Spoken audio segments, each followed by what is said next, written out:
Hello there, this is Beth, and today we're talking about why I use Magick with a K. I get asked this question here and there, more and more frequently, and people are like, why do you put a K on the end of Magick? That's because I don't do magic as in I pulled a rabbit out of the hat. I don't do illusions, that sleight of hand, that kind of thing. You think if you went to a magic show, that's what you're going to go see. Yeah, people that have that kind of stuff. And that's where Magick with a K differentiates from just magic is entertainment. That is fun. Not that Magick with a K can't be fun, but you get what I'm saying. It's a whole different thing. Magick with a K is that desire to move beyond where you are, to transcend what you currently are. And for me, I find the basis of it is not in these really wonderful magical feats that can start to just synchronicity, yeah, I guess synchronicity would be good to use, kind of synchronize into your life these deeds. But the basis of it starts within the self.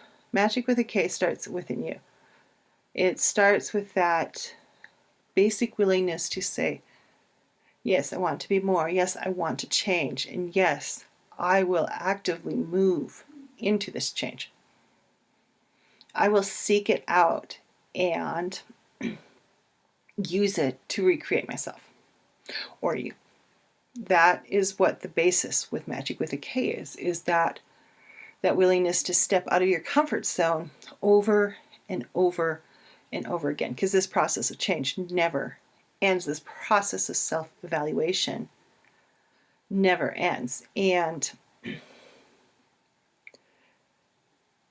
it's one of those things that plays into me for my work with study of chaos magic, of looking at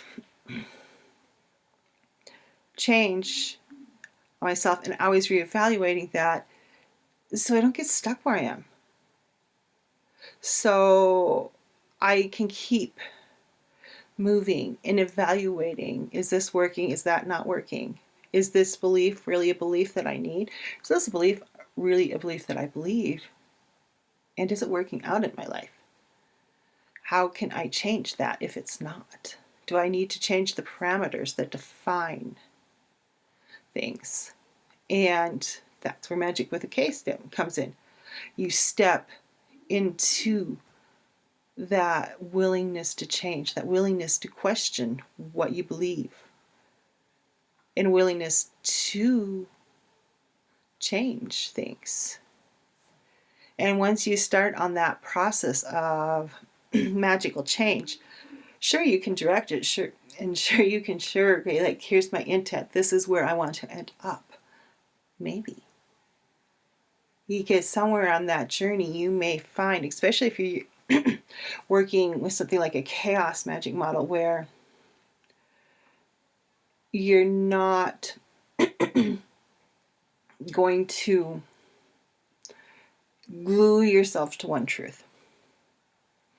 And believe me, people tend to think chaos, you can just do whatever. No, you have to build a base. Doesn't matter what that base is, but you do create bases, and oftentimes, many times over. And you will analyze those bases over and over again. And it's much like the same process you do with yourself of being willing to change and keep changing and take your magic and recreate yourself. And that's what you do when you start to create. Once you've start that process, then you can start building the other parts of the magical model of yourself to work from. You don't just go like, oh, I'm going to do Norse today. Whew. And then tomorrow I'll do Greek. And the next day I'm going to do, I don't know, football. American or soccer, European. I don't know. US. I'm in the US. We're like probably the only country in the world that has football that's not soccer. What can I say?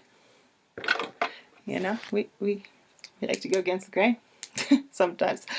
But, tangent. I don't remember where it was. We're talking about how different things. You have to have a base. Chaos magic does not mean you're just willy-nilly jumping from one thing to another. You have to learn things in order to put them to work for you. Much like you have to learn yourself to put you to work for you, to change. You can't just, if you have no self-awareness, you're going to have a really hard time change. And that may be your first step of change, is finding a way to be self-aware, to understand things. If you can't figure out where your emotions are, that's going to be where your first step of magic is coming in. Where do these emotions stem from? And sometimes really old emotions can be almost impossible to identify. You may not exactly remember where the heck they came from. You may not understand it, but you have it, and it's part of you. And if you need to change that part of you, you just change it then. You work from, okay, I don't know what it is. How can I work through for something that I don't know where it stems from? But you know it's there, and that's half the battle. If you know what the emotion is, and you can name the emotion, it's not so much where it came from, depending. It can be helpful on certain things. Certain things are very situational or time-oriented. So a lot of it just depends. But that's why I use magic with a K, because it's not the process of pulling a rabbit out of a hat. It's not an illusion, a card trick, or, you know, pulling money out of someone's ear. It's a process of magic that starts with you, and then you can use that and keep building onto it. And then next thing you know, you're all back to the reevaluation process of finding out if it's still working for you. So that's how I see magic with a K. How do you see magic with a K? Pretty much, I'm sure everyone who does magic can give you a slightly different variation, or a very different variation of it. There is, and that's another thing to keep in, that magic with a K, if it's working for you, then, and someone says, hey, you're doing it wrong, just be like, go away, shoo shoo.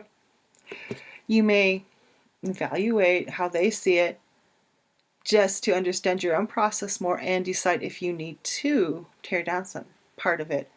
And, oh, sorry, there are like birds frolicking outside my window. There's probably bugs. The flies will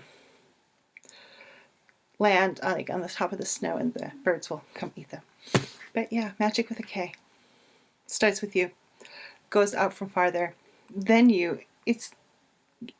And for me, it's a constant analysis of who you are, what you're doing, and where you need to change.